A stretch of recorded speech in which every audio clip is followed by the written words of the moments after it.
O que foi que viram em sua casa?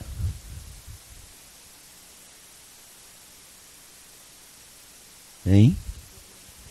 Na sua casa. É o título da mensagem dessa noite. O que viram em sua casa? Vamos abrir a Bíblia. Primeiro eu quero parabenizar vocês por estarem aqui. Esse é o único lugar que a gente poderia estar, não é isso? Num dia de sábado. Se nós temos culto na casa de Deus, lá é o lugar onde temos que estar. Especialmente quando nós estamos entrando num sábado maravilhoso como é o nosso caso.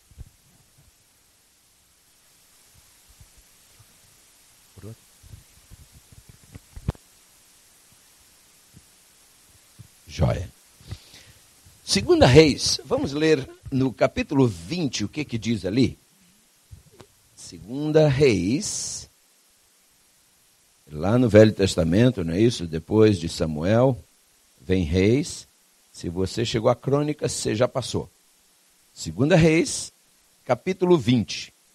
Será interessante a gente rapidamente analisar o contexto dessas palavras. Segunda Reis, capítulo 20, trata da enfermidade do rei Ezequias. Um rei de Israel, um homem que havia sido fiel a Deus. E naqueles dias, diz 2 Reis, capítulo 20, versículo 1, naqueles dias adoeceu Ezequias de morte. E o profeta Isaías, filho de Amós, veio a ele e lhe disse, assim diz o Senhor. O que diz o Senhor?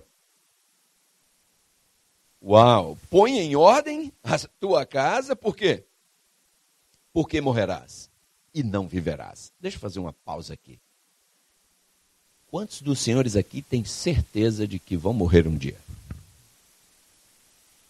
É a única certeza que a gente tem na vida, não é? Agora uma outra pergunta. Para quando é que você está planejando o dia da sua morte?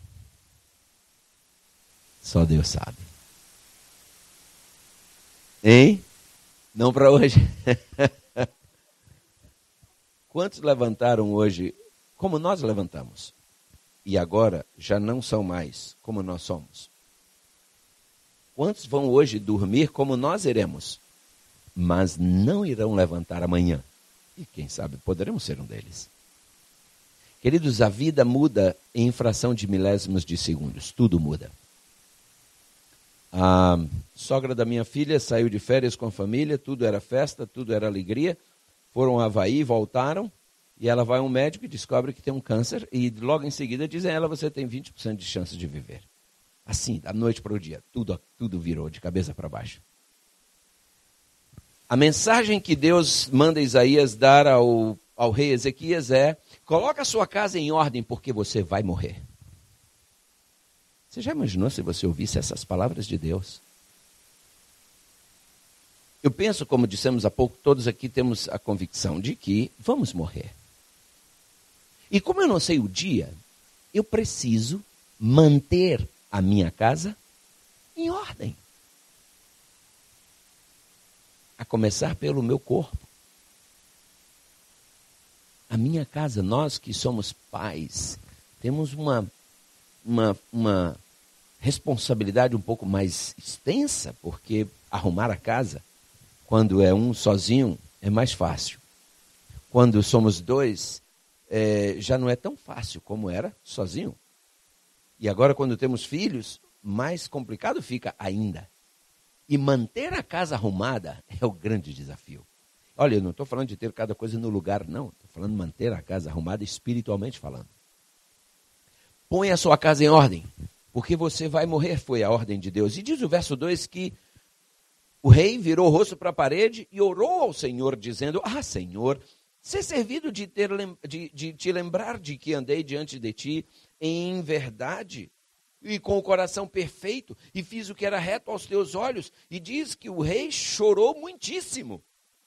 E o versículo 4 diz, sucedeu, pois, que não havendo Isaías ainda saído do meio do pátio, veio a ele a palavra do Senhor, dizendo, volta e diz a Ezequias, chefe do meu povo, assim diz o Senhor Deus de Davi teu pai, ouvi a tua oração e vi as tuas lágrimas, e eis que eu te sararei ao terceiro dia, eis que eu te sararei. Ao terceiro dia subirás à casa do Senhor. Queridos, que coisa linda é a gente ler esse registro aqui.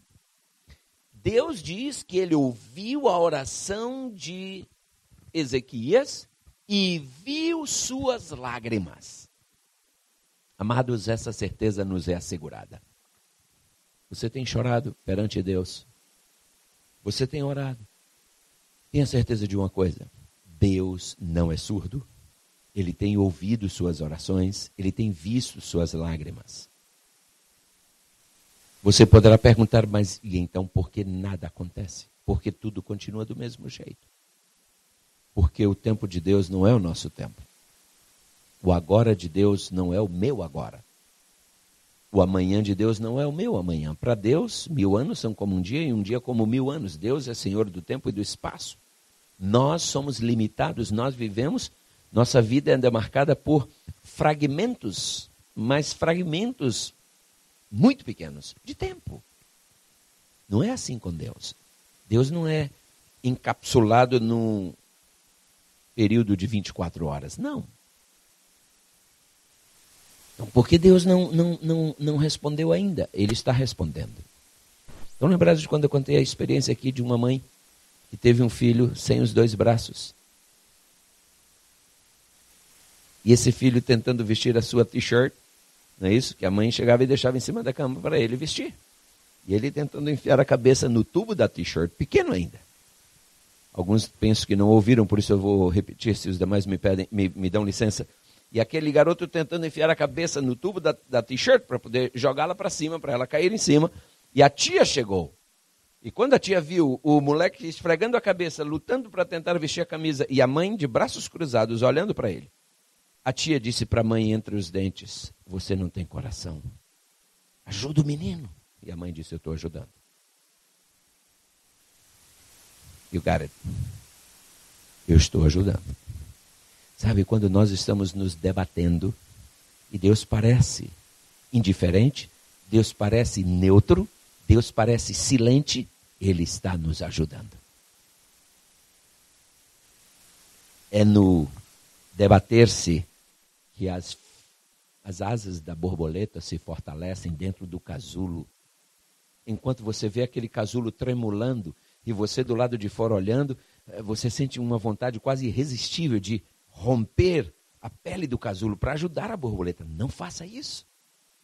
Se você fizer, você verá que ela vai cair no chão com as asas flácidas e nunca irá voar. Vai morrer.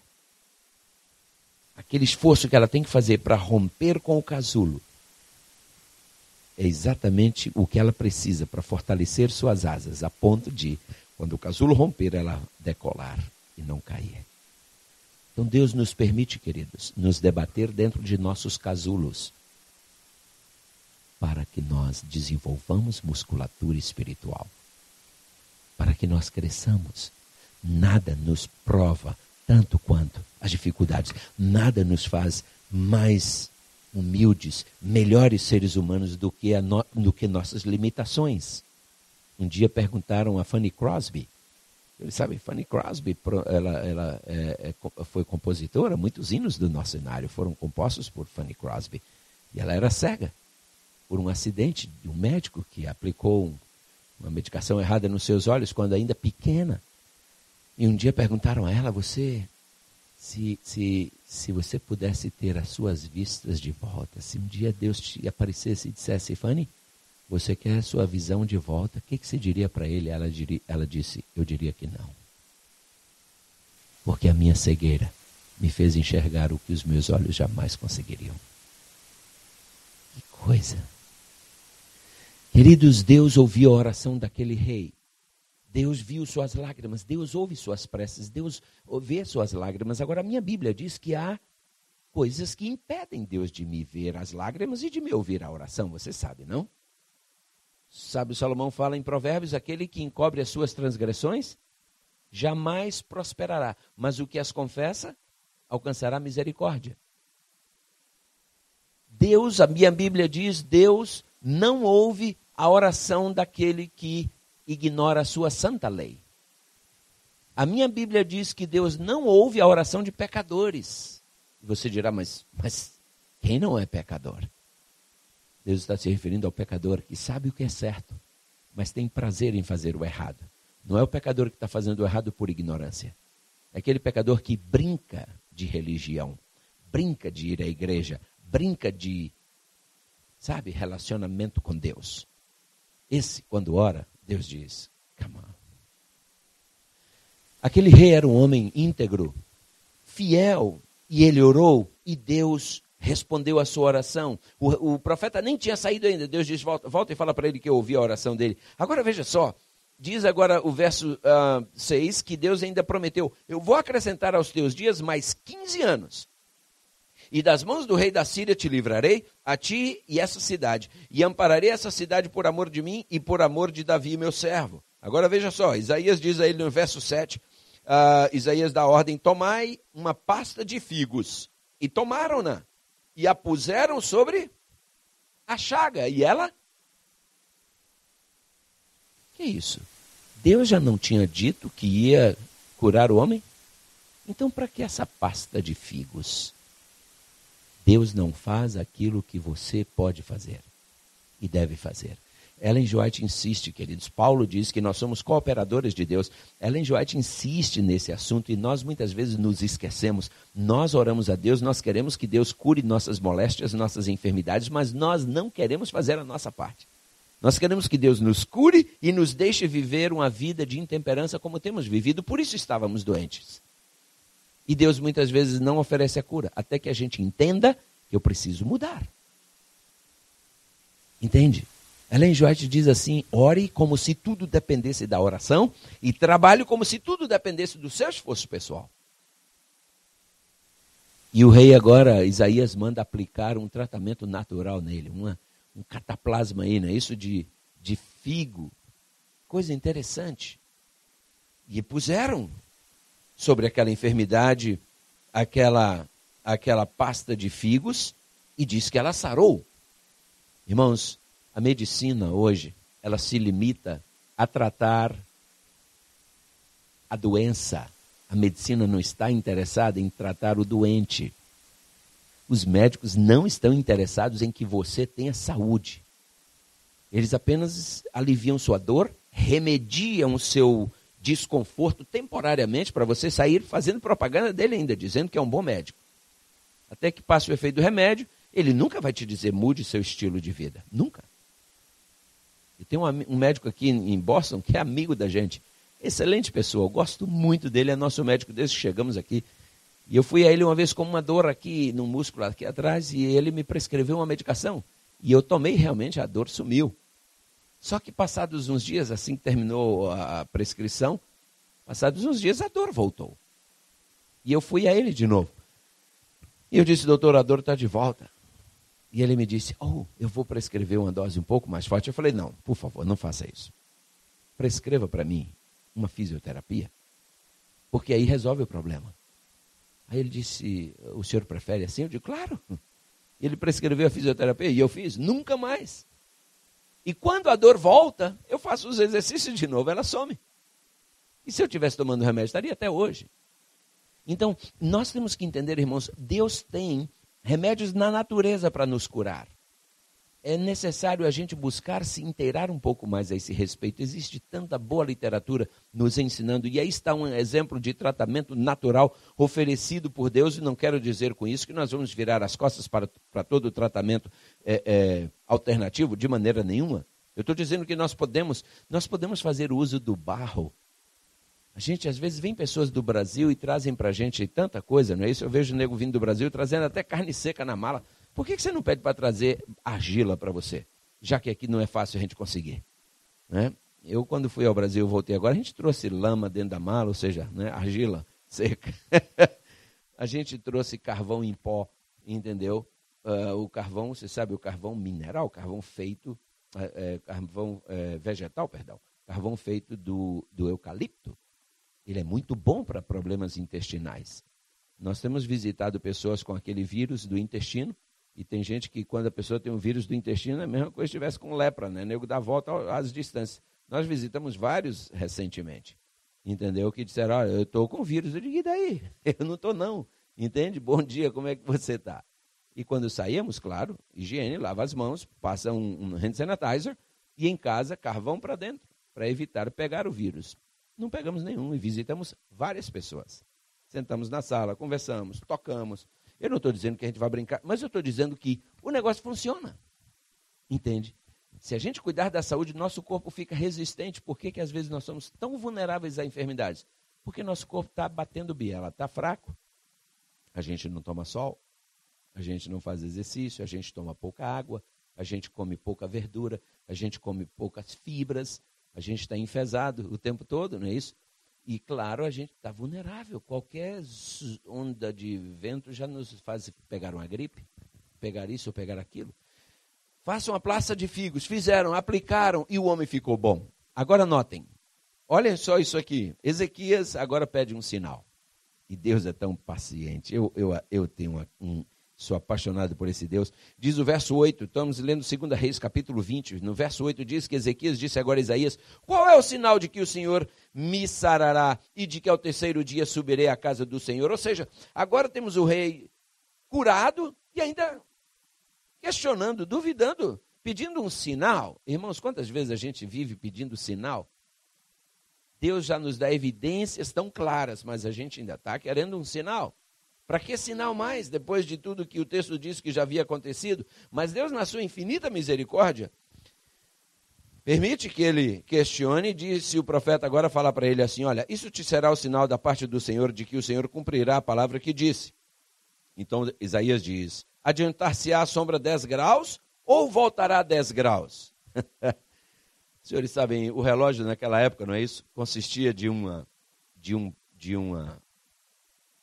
marca que havia no chão, e aí a sombra avançava, e claro, era o relógio deles, e era o chamado relógio solar. E ali o Isaías disse, como é que você quer? Você quer que a sombra avance 10 graus, ou que ela recue 10 graus? E o rei não pensou duas vezes, ele disse, ó, avançar é fácil, né? Só Deus dá uma acelerada aí no movimento da Terra em torno do Sol, né? No caso aí seria em torno dela mesma, né? Um movimento de rotação, Deus dá uma acelerada a mais e a sombra avança, é fácil. Agora eu quero ver ela recuar. E olha que o rei não conhecia o que nós conhecemos hoje, em termos de, ele não sabia que a Terra gira em torno dela mesma e em torno do Sol. Ele não sabia nada disso, né? Aquele rei desconhecia um fato que outro dia eu até anotei aqui para não esquecer, porque eu achei um número tão alto que eu disse, uau, eu não acredito que é tudo isso, mas o pior é que é.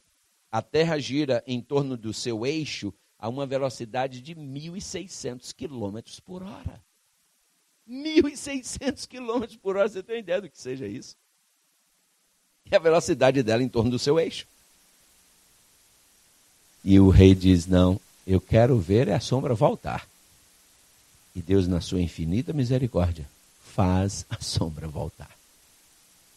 Em outras palavras, não me pergunte como é que foi isso, eu não sei, um dia eu vou perguntar para ele, que para mim ele teria que ter dado uma freada na terra, né? Dado uma marcha ré nela, no seu giro, não é? É tremendo, mas o fato é que Deus permitiu, queridos, e diz o texto bíblico que o Ezequias, no verso 10, ele diz, é fácil que a sombra decline 10 graus, não aconteça isso, mas volte a sombra 10 graus, e diz o verso 11, que então o profeta Isaías clamou ao Senhor, e fez voltar a sombra 10 graus, pelos graus que já tinha declinado no relógio do sol de Acaz. Que coisa tremenda. Agora acontece um outro fato interessante aqui, irmãos. Chega ali uma comitiva, vinda de Babilônia, para visitar o rei.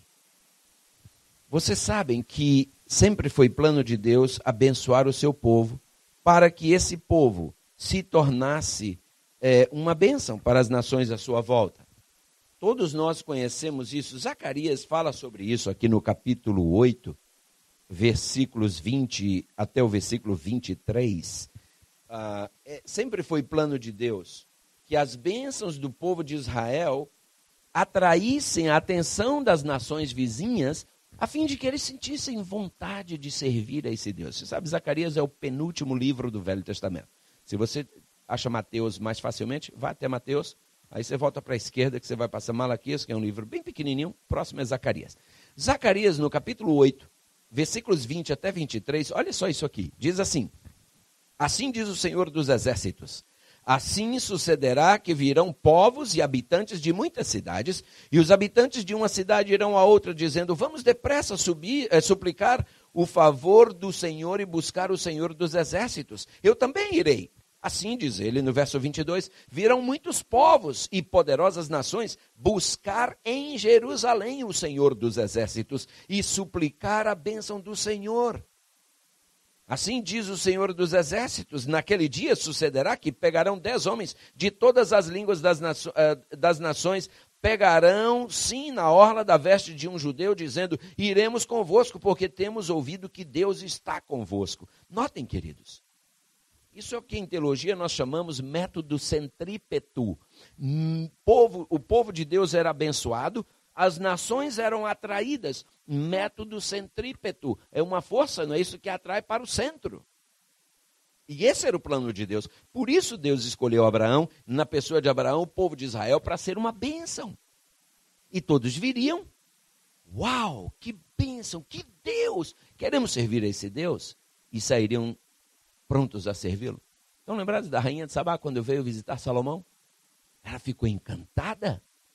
Ela ficou maravilhada com tudo que viu. E a Bíblia diz que ela deu presentes e mais presentes para Salomão. Uma fortuna. E saiu dali maravilhada. Ela disse, olha, eu já tinha ouvido coisas maravilhosas, mas agora eu constatei que o que me disseram não foi nem a metade do que é. E toda a honra era dada a Deus. Mas o que aconteceu com o passar do tempo? O povo judeu, objeto das bênçãos de Deus, da misericórdia de Deus, começou a se orgulhar. Começou a pensar, sabe de uma coisa? Sabe por que a gente é abençoado? É porque a gente é bom mesmo. Nós somos melhores do que vocês. E começaram a desprezar as nações que eles deveriam alcançar. Começaram a olhar de cima para baixo quem não era judeu. Os gentios, eles passaram a tratar como cães. E se orgulhavam de ser judeus. A sua religião passou a ser um mero desfile de formalidades, de regras, normas, aparência. O próprio Deus veio e eles o ignoraram. Quando Jesus nasceu, nenhum sacerdote judeu foi lá. Foram aqueles pastores, foram aqueles homens ricos do Oriente, entendeu? Pessoas totalmente as menos indicadas foram atraídas pela estrela. Os filhos de Deus ignoraram. Jesus veio para o que era seu e os seus não o receberam. Você estuda isso dentro da profecia de Daniel, quando você estuda as 2.300 tardes e manhãs, e Deus diz, 70 semanas estão determinadas sobre o teu povo. Deus deu um período de misericórdia para aquele povo. Jesus mandou os discípulos pregarem as ovelhas perdidas da casa de Israel. Jesus estava dando a eles uma chance, queridos, e eles jogaram fora. Perseguiram os apóstolos, os maltrataram. Estevão pregando, o mataram. Aí Deus disse, chega. No ano 34 da nossa era, o povo de Israel perdeu aquela posição de nação especial. A partir de então, não é judeu o que o é exteriormente, mas o que o é interiormente, diz a Bíblia. Paulo diz que descendentes de Abraão são aqueles que aceitam a Jesus Cristo, não mais são os descendentes literais. E notem que aqui, queridos, já está uma demonstração dessa visão distorcida das bênçãos de Deus, que aquela caravana chega de Babilônia, e olhem o que deveria ter feito Ezequias. Ezequias tinha acabado de ser curado e eles ficaram sabendo daquela cura miraculosa. Um rei que estava condenado à morte, de repente foi curado. E eles vieram. E ao invés de Ezequias levá-los ao templo e dizer, olha, eu estou curado graças ao Rei do Universo, o nosso grandioso Deus. É aqui que nós o adoramos.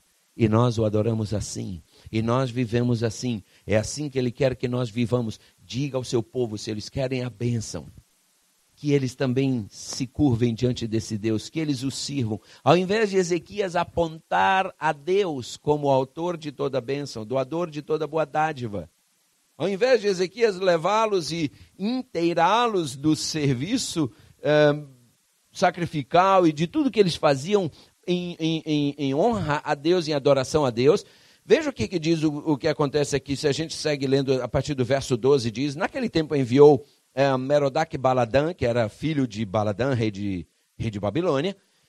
Ele mandou cartas e um presente a Ezequias, porque ouvira que Ezequias tinha estado doente.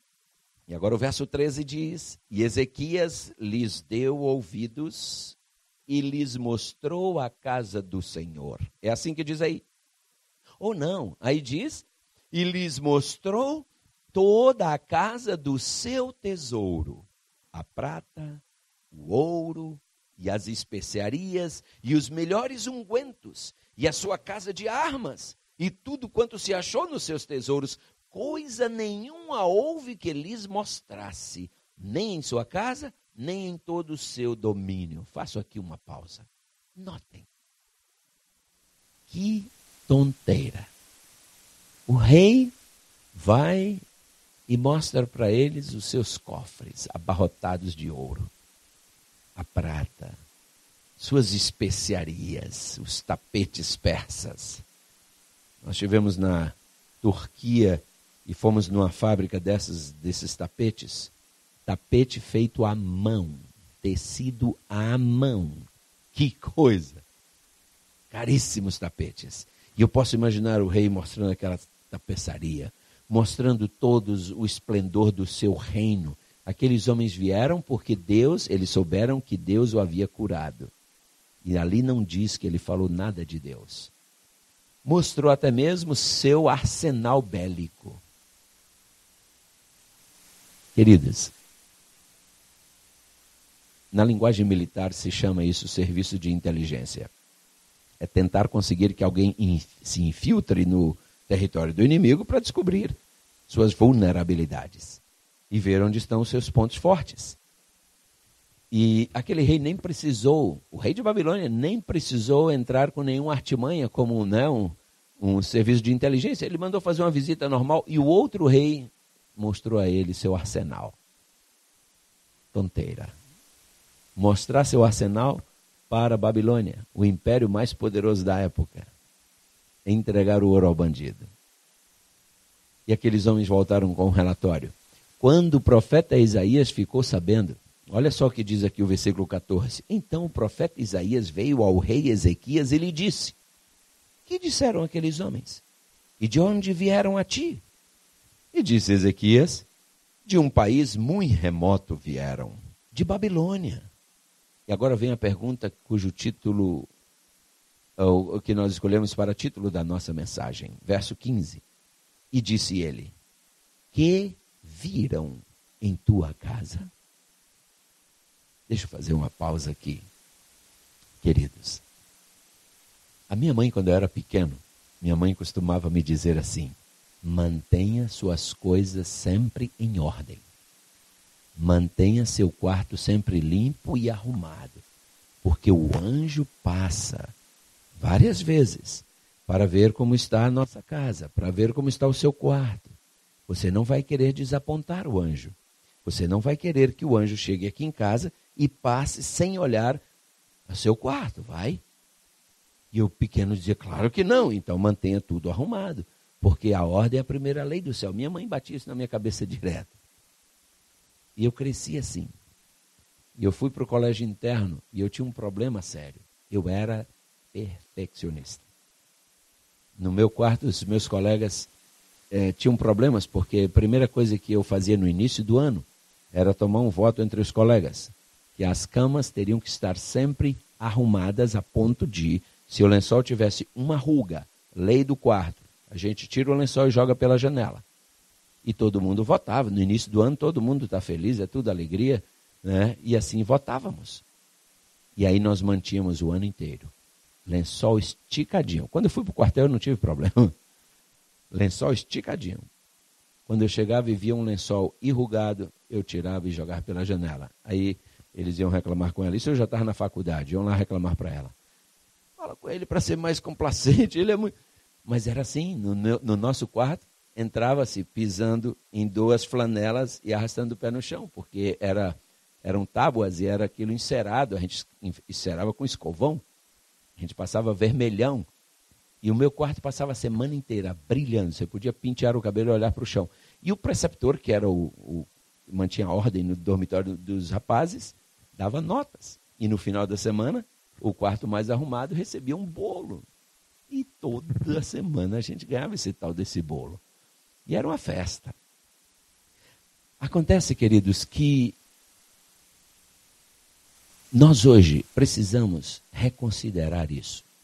Se os anjos entram em nossa casa, o que é que eles estão vendo? E eu não estou falando de coisa desarrumada. Eu estou falando de coisas que Deus não aceita, que a gente tenha dentro de casa. Eu estou falando de vídeos que nós nunca deveríamos ter deixado entrar lá. E lá estão. Estou falando de músicas que nunca deveriam ter entrado e lá estão. Estou falando de... E você abre o leque aí, você sabe. O que é? Os anjos hoje entraram pela sua casa. E o que foi que eles viram lá? E sua casa não se limita à sua habitação, seu corpo. É a habitação do Espírito Santo. O que é que o Espírito Santo está vendo nessa casa? Tenho eu vigiado as janelas da alma. Quais são as janelas da alma? Você se lembra? Os nossos sentidos, não é verdade? Tudo que está aqui dentro entrou por alguma dessas janelas. Irmão, sabe, o meu maior temor é de que, como indivíduos, como famílias e como igreja, o meu maior medo é que a gente chegue na porta do céu. Que frustração. Que frustração é você chegar no aeroporto só para descobrir que o avião está decolando. Que desespero. Você perdeu o voo. Que frustração é você nadar e morrer na praia. Que frustração é você correr e não alcançar. Estudar o ano inteiro e não passar naquela matéria. Que frustração, queridos. E olha que nada disso é para se comparar com a vida eterna. De que terá me adiantado ter passado a vida esquentando um banco na igreja sem ter me salvado? Nós hoje estamos vivendo numa era em que se aceita quases.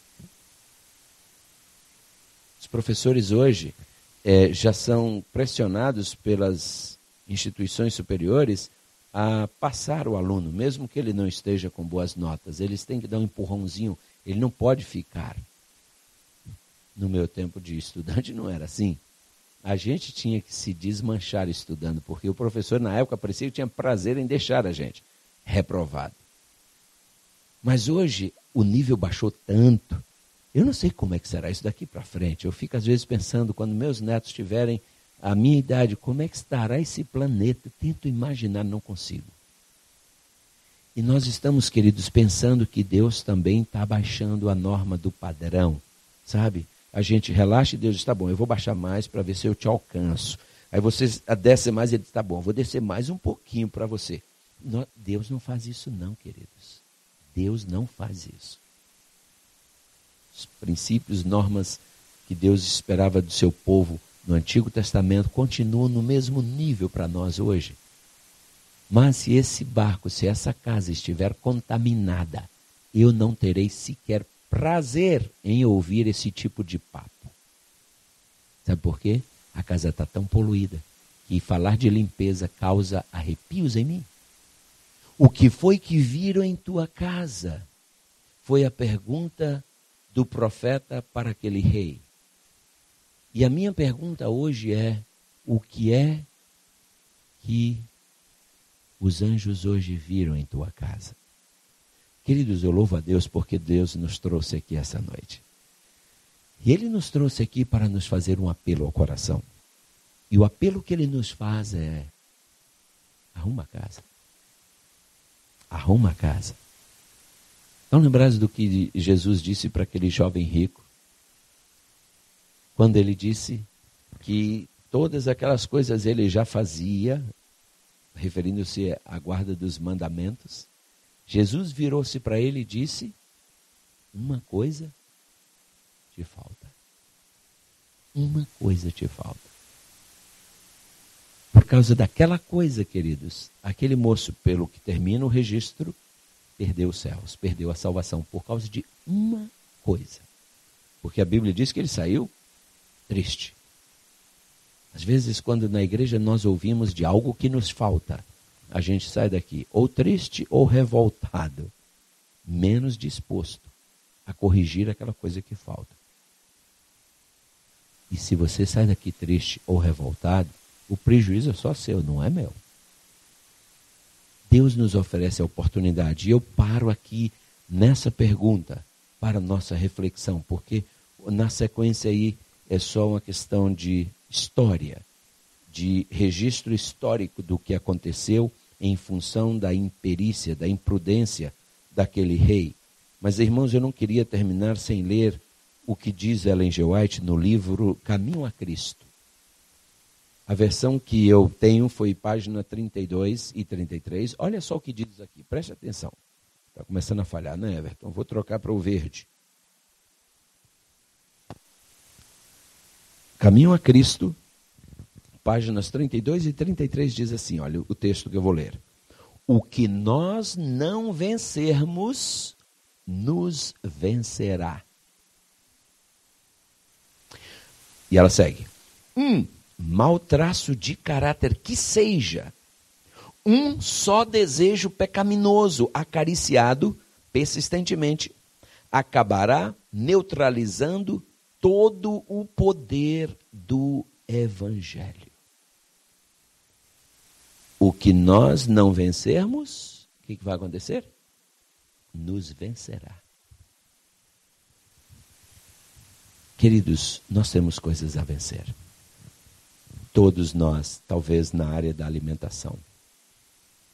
Temos coisas a vencer no que respeita ao descanso apropriado, à leitura da Bíblia.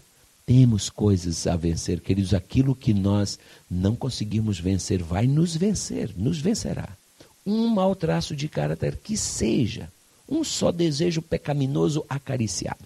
Porque às vezes a gente pensa assim, não, sabe, na média eu estou bem com Deus. Não é? Eu me lembro quando eu era garoto e a gente era criança e dava um arroto. E aí os adultos diziam assim, educação, né? Saúde 10, educação 0. Lembra? Eu ouvia essa frase sempre. Aí eu dizia, divide por 2 aí, dá 5, deu média, eu passei. Estou bem. Eu era um tipo de criança que gostava de dar respostas. E então, na vida a gente costuma levar assim, a gente tira a média e diz, dá para passar. Estou na média.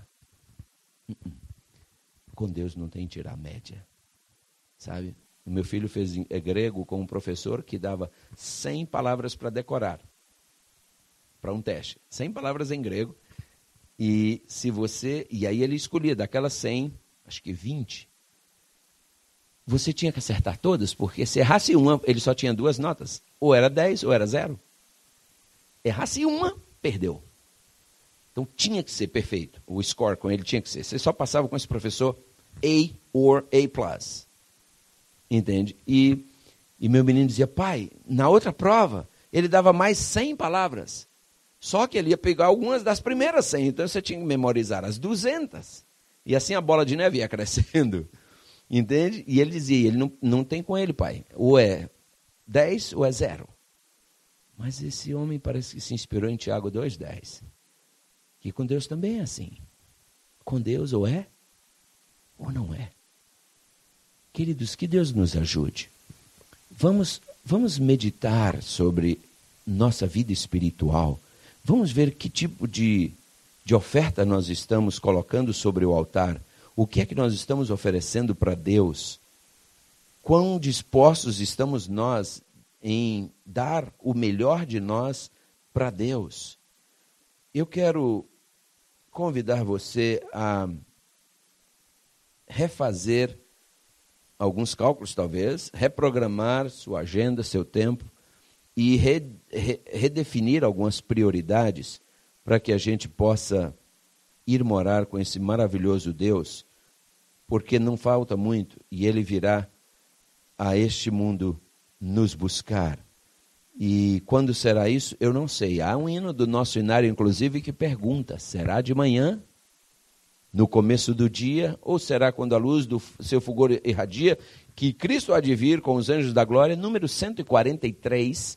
E eu quero convidar você a cantar esse hino, meditando nas suas palavras e meditando na necessidade de preparo, porque uma vez que não sabemos quando ele virá, 143, nós precisamos estar preparados todo o tempo.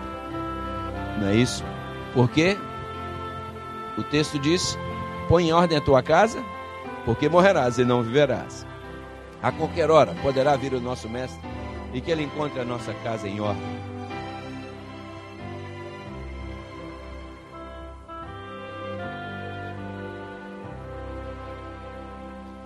Será de manhã, no começo do dia, será quando a luz seu fulgor irradia, que Cristo há de vir com os anjos da glória, receber deste mundo os seus.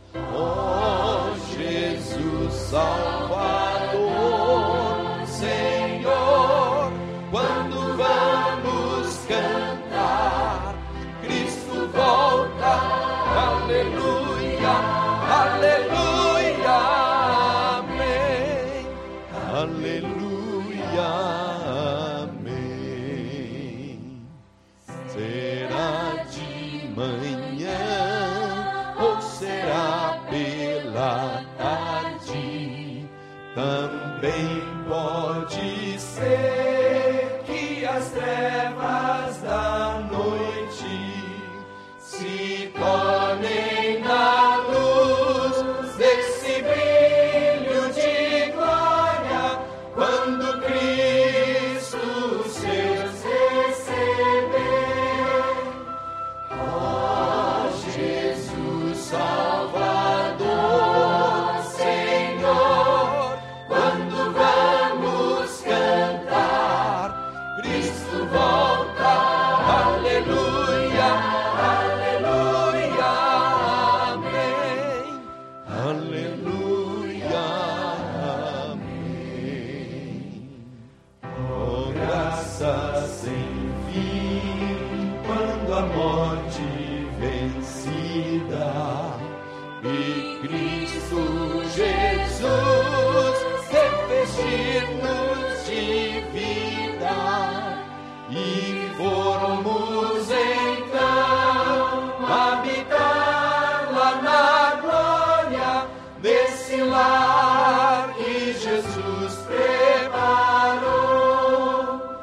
Ó Jesus Salvador, Senhor, quando vamos cantar, Cristo volta, aleluia, aleluia, amém, aleluia, amém.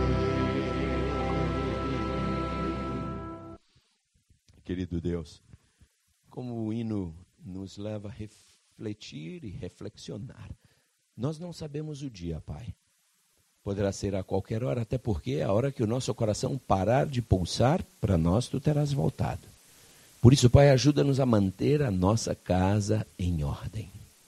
Ó Senhor, perdoa-nos porque tu tens visto coisas nesta casa, o santuário do Espírito Santo, que é o nosso corpo, que tu não gostarias. Nós temos colocado aí, Pai, temos envenenado esse corpo com o que nós comemos, com o que nós bebemos, e isso tem te causado tanta tristeza. Senhor, tu nos alertas que aquele que destruir este corpo, tu o destruirás. Por isso, ajuda-nos a despertar, Senhor, para o cuidado deste corpo, porque tu nos queres falar A mente, esse é o veículo pelo qual tu nos falas, e uma mente só pode estar sadia se ela estiver conectada a um corpo que esteja sadio, que esteja em boa condição de saúde. Ó Santo Deus, ajuda-nos, porque sabemos que Satanás tenta controlar a nossa mente através do nosso corpo.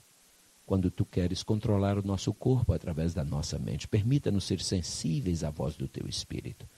Pai amado, nós vamos deixar este ambiente. O que nós jamais podemos é deixar a tua presença. Por isso, acompanha-nos.